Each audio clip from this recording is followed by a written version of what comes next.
This is Nadia. Nadia's got a grown out bob. The shape was a little backwards for me. I don't like how it's descending down towards the back. So we're just going to straighten that out with a nice line and layer technique. So to start, we've taken a section that's gone from the front down through the center back. Going to section off the left from the right side, clip it up so it stays clean. I'm going to work on the left side first, taking a horizontal section. Going to use the wide teeth of my comb to bring it down with no elevation or over direction and create a square line. And take a section above that. And really this entire side is just going to be that, bringing everything straight down, not using any tension or over direction or elevation, and just cutting a square line that's going to maintain equal length through the front and the back. I think what's really crucial here is maintaining cleanliness. Only using a clip on the one side just keeps everything tidy for me. But just bringing everything straight down, consistent body position, working around the head shape to keep that line nice and flat and square to the floor. Not trying to cut too much at once.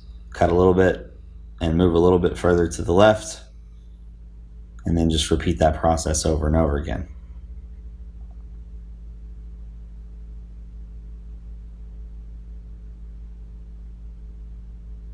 A little behind the ear, just based on the way that the hair falls there, I don't even have to use the comb. I can just freehand it.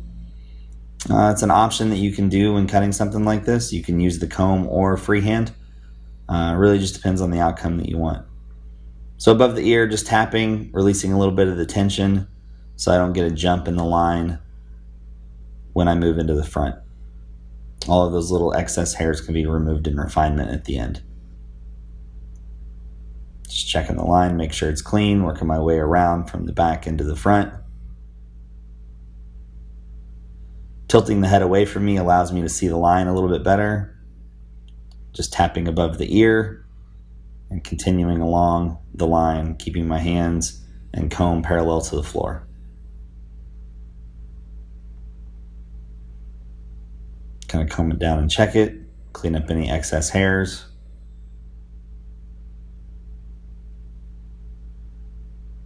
Just looking at the balance, making sure that I like it, kind of visually picking it up and dropping it.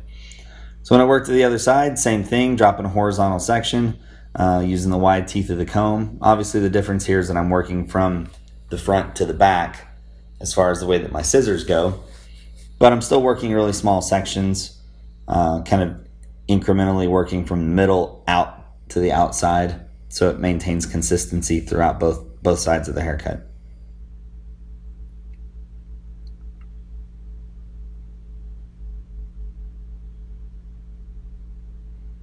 Just keeping the sections horizontal, now working in through the front hairline.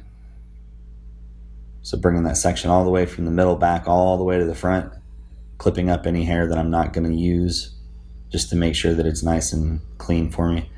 And you'll notice too, it doesn't show me spraying, but the hair is consistently damp the whole time. I think that's a really important part when working something like this, keeping the dampness of the hair consistent so that the stretch on it is the same every single time we take a new section. Working into the front again, just tapping above the ear, releasing that tension, following the line through to the front hairline. Get the hair controlled with the comb, and the chair is up pretty high so I don't have to bend over too much in order to see it. So there through the back, not a lot left. So not even using the comb, just combing it straight down onto the line and connecting it. Tapping above the ear on that last little section, and then just going through and cleaning up any of the excess.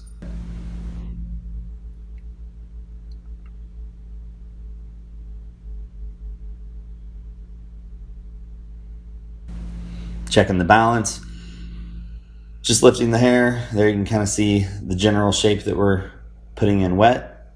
Now we're going to go in and work the fringe. I'm going to do it in the exact same manner, so parted right down the center. Going to work one side first and then the other. So if you think about it, I'm doing the exact same thing that I just did on the back of the haircut, and all the way through the sides. Now just working on the front. So working a horizontal section, bringing the hair straight down, and then just creating the line that I want by following the kind of arch in the brow bone there. So it's not really squared off.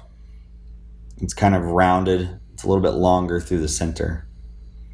Just taking that section a little bit further back, combing the hair to its natural fall, and then just working it in free-handed, making sure I stop before I get to the hairline, because I don't want to create a shelf through the fringe.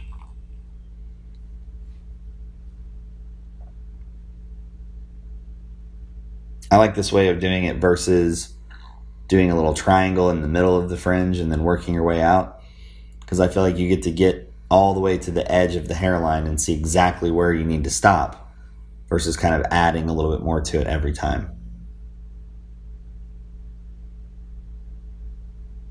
Last one, just a little bit on the natural fall, falling in the corner there. So when we go to the other side, same thing. Just visually working off that brow bone shape. Taking small sections so that way I can freehand the line in. I really wanted it to accent the eyebrows and the shape of the brow bone. So, it doesn't have like a definite shape. It's not really a square line or a round line. It kind of just accentuates the features, which I think is really important when you're cutting hair, is to not just cut something for the sake of cutting it, but to do it so it creates something that's suitable for the wearer. Last one here. Just freehanding it in. Kind of checking those edges, getting any little excess hairs. It's the general shape right there. So going to come through with the vest brush and just going to wrap dry. So I don't want to create any volume or any kind of change in the way that the hair is going to move. I just want it to lay in its natural fall and be kind of as small as possible. So really just working the cuticle down, getting a nice shine to the hair, and using the head shape to help put a little bit of a bevel in the ends of the hair. I'd say this is my preferred technique for drying, especially if I know I'm going to go in and do some refinement afterwards. Really, I just want it to be natural. So if her hair's straight, I'm going to flat wrap it most of the time. And if it's curly, then I'm going to diffuse it and let it be its natural self. I don't try to force the hair into doing too much. So for the dry part, I wanted to save the layering for the dry relationship. So just taking a rounded section through the top and then creating the length of the layer that I want to see while it's dry. I could have done this while it was wet. I just feel like I have a little bit more visual control over it this way. So another rounded section in front of that one, over directing everything straight up. And you can see I'm just connecting through to that cutting line that I've created. Just flat to the floor. Just creating a layer that sits above the round of the head. So not really going too far down into the hair below the parietal ridge. Really just want the layer to sit through the top of the hair.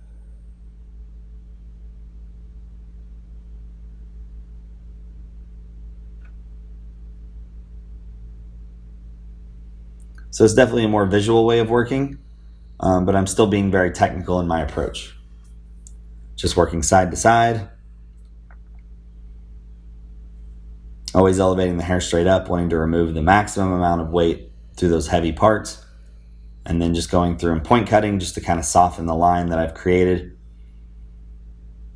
Even though I want it to kind of be a layer through there, I don't want it to be super chunky.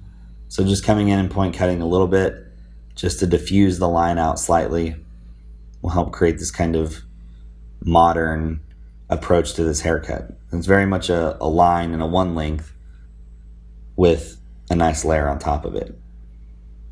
So coming through and just refining the line. So just using the tips of the scissors to create like a nice kind of even consistency throughout. There you can see the longer bits that were left when I was using the tension release above the ear. So I'm not like being super crazy about making this 100% straight and 100% perfect. She's not going to wear her hair like that. So even with the fringe here, just kind of chipping into the line a little bit. Not really changing the shape too much, just adding a little bit of separation and definition to the line so the hair moves a bit better. So it's not just stuck in one place.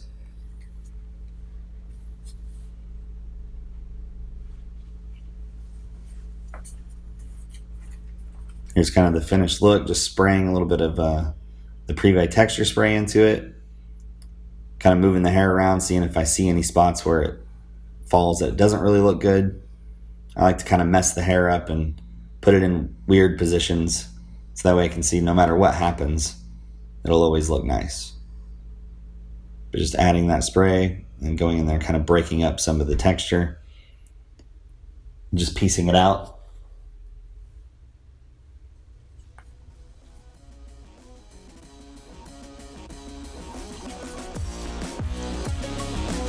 Really, this is the final look. Kind of get a look at the left and right side, along with the fringe.